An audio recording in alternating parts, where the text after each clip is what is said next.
Lajme, aktualitet, argëtim, horoskop, telenovela, showbiz, të gjitha në Metropol.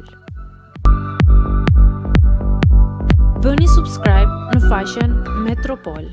Ditë zije, aktoreja e njohur 29 vjeçare vritet nga partneri i saj. Një krim i rënd pasioni ka tronditur mbrëm qytetin e Milanos. Modelja dhe aktoreja e njohur 29 vjeçare Pamela Gjenini ka humbur jetën tragjikisht pasi u godit për vdekje me thik nga ish-partneri i saj, biznesmeni 52 vjeçar Gianluca Soncin.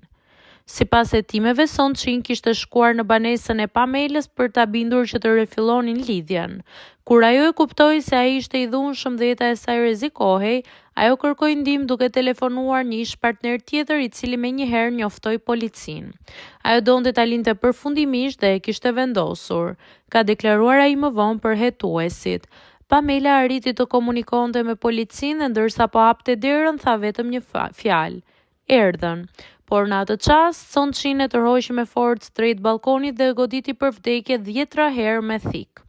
Kur efektivët arritën të hynin brenda, ajo ishte tashmë pa shenja jete, ndërsa autori gjendej i plagosur në qafë duke tentuar vetvrasjen.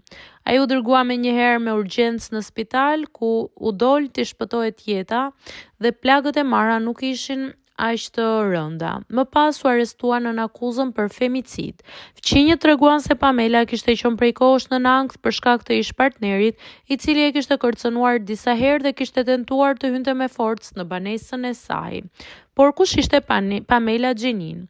Pamela ishte me origjinë nga Stroca, një fshat në provincën e Bergamos, bie një nëne ruse dhe një babai turk.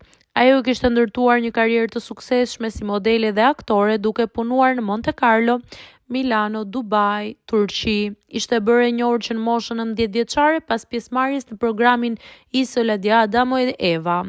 Në vitet e fundit ajo kishte hapur një biznes online të quajtur Epsilux, së bashku me mikeshën e saj Elisa Bortolli.